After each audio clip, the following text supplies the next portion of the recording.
Hey everybody, it's Eric with Eric's Garage AZ coming at you with part 2. Lucky Luciano Custom Paint right here in Phoenix, Arizona. We're going to go behind the scenes today in Lucky's shop where all the work and all the magic happens for his $1 million SEMA Show bills. Stay tuned. Right now we are back in a paint room where Lucky is actually programming in some codes to drop certain amounts of weights. Actually, they weigh the paint, which I found to be rather interesting, of different paints to make different shades of paint.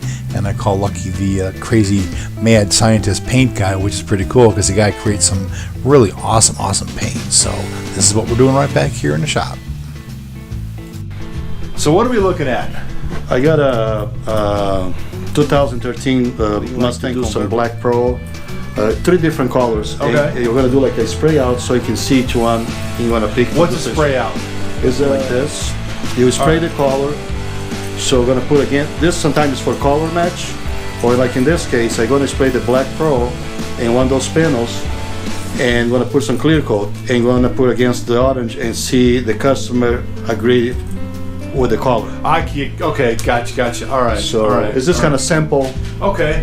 Yeah. So I pull the color. Okay, all those are colors you pulled up there. So like in this black, you can see how 2, 4, you have like almost. So Lucky, what is this right here? I mean, it's well, you mix in the color. So here I got the formula. Okay.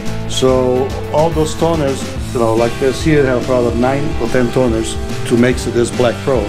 So I'm gonna weigh the paint every toner got the amount, correct amount to make it a specific color. Oh. So a lot of times, when you have like a car, you got a color match, and the color don't match it, you got to start tinted. So that way you're gonna make it happen. Wow. Like this here for the sample, this is I got a 1932. The customer bringing the leather. Okay. For the interior, I gotta match the dash, the motor, everything gonna be this color.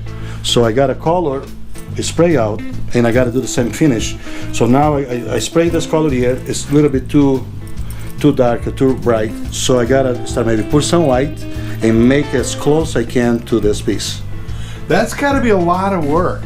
Really? Yeah, I remember we talked about that the copper color truck. You said it's gonna take a while to do it. Don't you love technology? It has a mind of its own, right?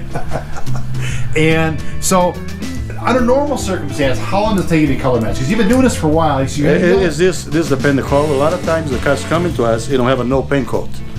So normally you go to the color prospector, and you have like a red car. So you take one of those and put that the close you think. You go to the mixing. You mix the color, do a spray out, the test panel, and you look how close. Okay. Normal never is close enough. So you got to start putting, different toners and make it as close you can to paint. Okay. All right. But sometimes can be something quick. Sometimes take a couple hours. Right. And this. That's pretty scientific stuff there. And this guy is the mixologist king. Now, not necessarily drinks mixology, but mixology as far as paint is concerned. I mean, now these are different. Yeah, there's doing the Barrett-Jackson for 9 or 10 years. So normal, I work with Sherwin-Williams materials. So take the samples, the paint. And there's 2 is this when the customer come and I can show the different. There's a flat black hood. If you add a pinstripe, they're gonna kind of pop a little more. And there's like a gloss black hood. So here there's a couple options, to. A lot of times I prefer the customers see, not just by pictures, like a peanut girl, different kind of style, the patina kind of look. Okay. How the flames or the pinstriping, like a racing stripes or the matte finish. Kind of airbrush work there. Hopefully you learned a little bit of something here with Lucky in the paint room. It's pretty intense stuff. It's very, very cool. So we're going to move on to the next stop here. So Lucky, what is he doing right now? I'm doing like a color sand and bath. So after you paint it, it's just the paint. You want a factory orange peel, you light sand and polish. Like most of the cars do in the shop, the people want flat, like a piece of glass, like a show finish. Okay. So what you do is you sand it, and use a compound a couple times, Like what you do now is the finesse. You have another final polish and wax. Okay. So you want to try to make it. Some people don't believe, how this sanded turning that. So in some cases you're going to see people want to do even the gas tank is polished. So that's a gas tank off a custom car. Yep, that's from the 32. Now what is he doing back here? This is that looks like he's doing sandpaper? Yeah. You mentioned the different grits and grades of sandpaper? Yeah, normal, for do this here, it was 800, 1,000, 1,500, sometimes go to 2,000. Okay. When it's this kind of a car like that, even the guys block it, so make it really nice and straight. So you got to make sure you have enough material, enough clear coat. And one car can take it between 150 to 200 hours to call sand and polish. Wow. But the first thing you're going to see in the car is the paint job. Right. So you got that right. So I think behind us here is where all the magic happens. You happen to see where the paint was mixed with the different formulas, and then you also had a chance to see where the buffing and polishing and sanding and things of this nature took place. But now you have to see where the finished product actually starts to come to life for you. And this is the paint, the spray booth? Yeah. Okay, super. So I see it's got a lot of insulation and stuff on it? Like the filters. The filters, okay. Yeah. And also, obviously, it has to be dust free and stuff. There's there's a cross flow spray booth, so they are coming this way. Coming this way and leave it to the end. Okay, all right, super. So any kind of dust particles or whatever gets trapped by everything these filters here, and then of course you see a little foam strip here. So this basically, aside from us opening this up, is prep dust free for the painter to do his thing. Yep, and this, in the airflow, take the dust, the overspray, take it to another side of the filters, and go outside. Okay, very cool. So they have filters in the front and filters in the back. Oh, very nice. Okay, so the filters in the back keep any kind of paint fumes and paint colors and all that stuff going outside in the air. Yes. Well, that's pretty cool. That's also an environmentally correct thing to do. Yep. Thank you for Gotta have it. Appreciate it. Exactly. Yeah. Now, what is this here? This is your paint gun, I guess? Yeah, that's a spray gun. Okay, that's pretty cool. So the paint gets fed into here from that mixing jar, that thing you did. So you just pour a certain quantity in there based upon the needs of the car, or is it let's say for example, would a car need more than one of these to finish? Oh yeah. Okay. Yeah. Okay. All right. Normally this depends the job. You mix it whatever. I have the mixing bench, so I mix whatever the amount needs to the car take it. In case there's a fender, you mix the amount for the fender. In case you have a whole car painted, normally I mix it for full gallon. Okay. All right. Super. Now, how much? There's like a quarter size. So a full gallon would take 4 of those to fill it. Yeah. All right. Well, one gallon is gonna do like a 2 gallons of spray. I see. Okay. Some colors require more paint than other colors. All right. So this is where the match is here. Yeah. Now this looks like is this an old school Chevy Nomad? Yeah. There's a 1956 Nomad. Okay. And it looks like it's torn down to there's nothing. There's already been painted and polished. So right now what we're going to do is we're going to do a 2-tone. So Fernando is prepping the... Hey Fernando. How you doing, man? Good, man. How are you? Good, and you? Good. Thanks for asking. So you're actually body color matching the dashboard to the body color? Well, this gonna match to the interior. The interior gonna be 10. Oh, okay. So the customer want this down gonna be 10. The probably gonna have a center console, and all the seats and the carpet gonna be 10. The customer bringing the piece of leather, so gonna match it. The bottom of the dash, all the trim inside gonna be matching the interior. Hey Fernando, to everybody here at Garage AZ, we said hey. All right, man. Thanks, Bob. Appreciate it, man. Right on. Folks, when you see a car at a car show or driving down the road, you think, wow, that looks really, really cool. Makes you wonder what they did to get there. You actually have an opportunity right now by checking out these videos of what a custom builder like Luciano does. So how far along is this project from a timeline standpoint? Let's say the beginning of the project, when you met with the customer, to the end, where do we see ourselves in that timeline? This here came from 2 different shops. Here with the intention of doing the 2-tone red and black, or do you have other ideas that you want to do? Yeah, from the beginning you want 2 different reds. One is black, gonna be a darker red, and the bottom going to be, two-tone and red. And, in looking and start thinking about it, you decide to do the black and red. Okay. And have a lot of chrome, so going to be, all the frame is body color too, all red. Okay. So how much longer would a car in this condition here, I'm going to show folks this car right here.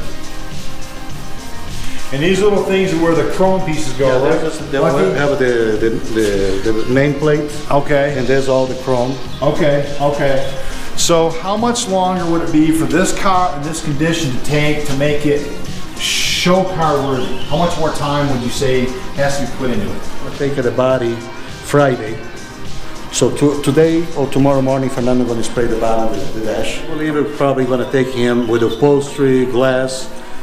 Going to take it maybe another 2 months. All right, so briefly we're talking about, like a lot of body shop people come in here, or at different body shops, whatever. They may have a lot of experience and whatnot. And you said maybe they have a lot of experience in doing something wrong or whatever. And you said it takes a lot of patience. Can you explain what that means? It takes a lot of patience to do body work. And you pointed to this Bronco right there. It's Scout. A Scout. International Scout. International Scout. Okay, so what do you mean when you say that specifically? Well, it's a little bit different in the collision. When you do restoration, it's a lot of time consumed. And probably a lot of times people don't have the patience to do this stuff. Okay. A lot of times you're going to work in a panel for maybe a week. Really? So some people get tired of working the same car in the same. So point out what you're talking about. It's just sometimes you gotta do cutting, you gotta do some rust repair, you gotta do body work, you gotta prime it. So it's not something you're gonna get it done in a day. So this fender, you gotta match it to the grill, gotta line it up with the door, gotta line it up with the hood. So it's a step. This is like a puzzle, it's step by step. And a lot of people get frustrated. This kind of can deal with stay too long in one piece. It's different like a collision. This fender is bad, replace, put a new one, paint it, let it go. Okay. When you do the restoration, is this, you want to make it right. It's something unique. You can see in the shop, working all kind of different cars. You also mentioned something earlier about this particular car here, about flat sanding or something, because there's no orange peel on this car right here. And obviously, there's orange peel on cars come off these. Yeah, when you spray, you're going to have some orange peel. Right. At the factory, like this Mustang, for example, got some factory. There's a factory orange peel. Yeah, you see the orange peel all over there.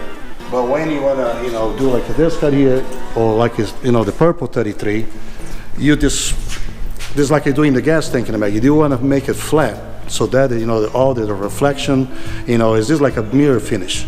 So now I notice those guys are doing like a lot of hand sanding out back there because they're working on small areas. In some places, yes. What happens if you have a large piece that needs to be done? Most are block sanding or something? All the color sanding buff they do with block. Everything block and sanding. Right. So you make it really nice and straight. Or is it I make all my own blocks. I normally use aluminum. Okay. Me and my guys make our own blocks. No kidding. Okay. Yeah. So different shapes, different angles. Sometimes you can use like a PVC pipe. You can use different stuff. Really? So you can make it different shapes. According the shape of the car. Right. They probably some places you don't want to sand something flat and a round piece, or you're just going to take it clear off. You're going to take it paint off. Right. So you got to use something a little bit more soft. Okay. When it's a straight, you use a block. It's a hard block. Okay. All right. That way it's done a lot nicer. Yeah. And all this in the experience you're getting, you're going to be, you know that you want to use it the right, sandpaper and stuff like that. So Lucky, what part of your shop are we going into right now? This is only do all the body work. Okay. All right. So this is the body area here. Okay. So all right. I do all the body work. There's assembly. Okay. So this couple cars here. All right. What do we got here we're working on? John working 1934 Ford Phaeton. John is Did you say a 1934 Ford Phaeton? Yes. You don't hear that name around very much. Not too many around anymore. Wow. So now he's doing what you call the sanding and... Yeah, he's doing the body work. This is an example of the skill set that Lucky was referring to earlier in the video. We actually have attention to detail. This car came like a collision. Okay. And now turning a complete paint job. You see like a John fixing the hood, he did some body work here. So all the imperfections are going to be corrected. So now what are we working on right here? What's this guy doing here? Eric doing a 1967 Chevelle. Hey Eric, how are you? What's up, man? All living a dream? You said 1967 Chevelle? Yeah. All right, so now what is he doing in here? What is this considered here? He does the customer decide to do like a flush glass. Okay. So in weld, there's some metal all the way around. We're probably not going to have no more moldings, no more gaskets. This is going to be this is like the new looking cars, the new cars. So he did all welding all the way around, and now he do the finish, the body work, make it nice and smooth. So, and the glass been fitting maybe 20, 30 times, back and forth to get to the right, position. All gonna be the same gap all the way around. Just like, you can see that him and John working this car, all the gaps is nice and even. Okay. I love the lines of this classic muscle car here. That's You said 1967 Chevelle, right? Yep. What kind of color is it going to go with? That's going to be like a black cherry. Now you mentioned earlier about that block sanding. I imagine to get this car ready for finished paint, there's a lot of flat surfaces on here. Yeah. You had to do some block sanding with it, right? Yeah, that's what happened. The car is stripped down to the bare metal. Okay. So John and Eric did all the body work, corrected all the lines. Eric, you close it again. Yeah. So the guys make all the gaps, line it up. Make all the lines kind of make it nice and even. So the guys did all the body work. There's a polyester primer. So after that, call it the guy coat.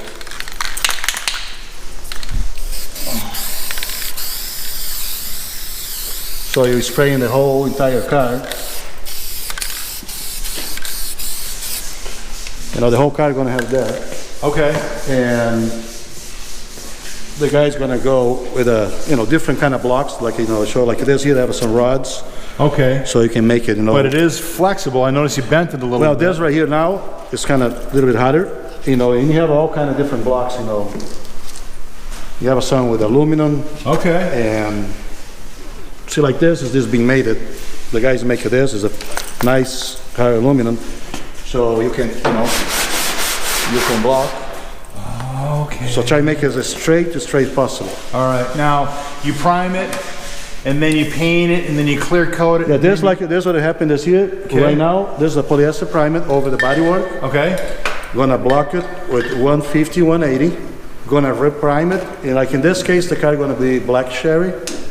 Gonna do a black primer.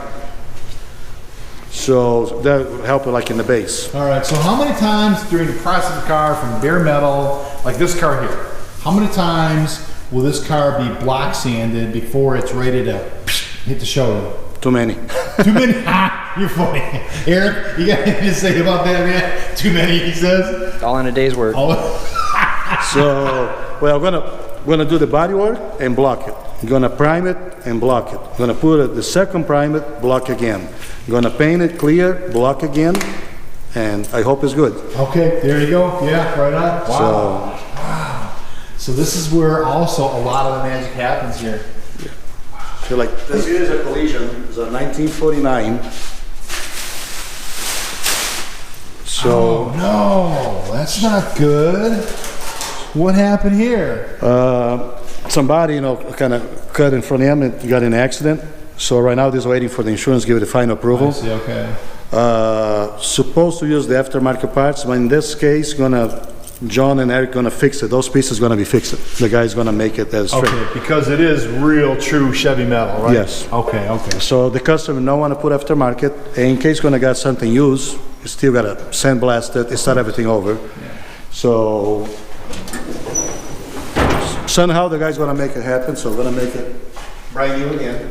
Do you believe in magic? Do you believe in magic?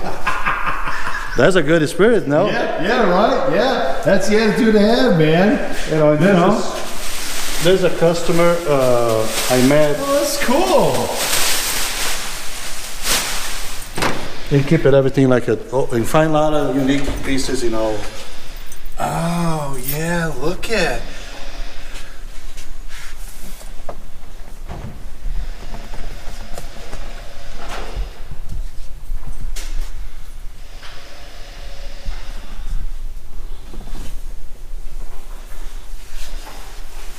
Like the visor, the spot. I bet he misses his truck, doesn't he? Oh yeah. Does he still miss his cowboy hat? I didn't see it still in there. And there's I did the wood like maybe 3 years ago, and that's how I met this customer. And now, customers coming back and then just Yeah. Wow. This is cool. All right. The body shop magic happens here, folks. Again, the body shop magic happens here. I mean, come here.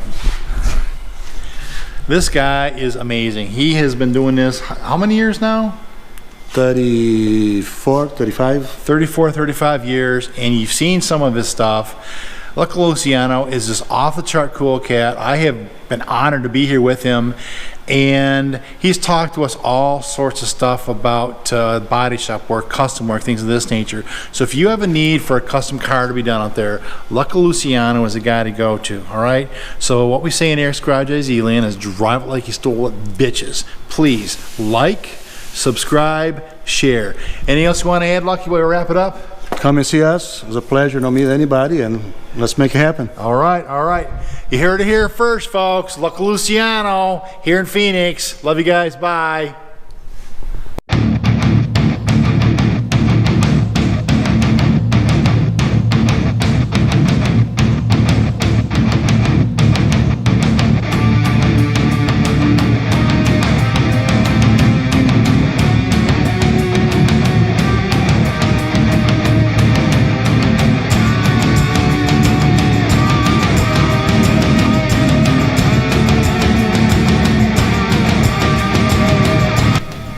Thank you for watching this episode of What's in Your Garage, which features Lucky Luciano and his crew working the magic on the cars that they do.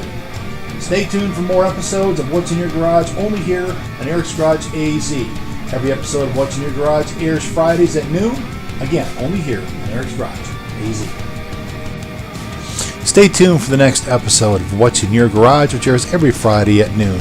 This next episode features a 1978 award-winning Pontiac Trans Am Bandit car, only here on What's in Your Garage, only on Eric's Garage AZ.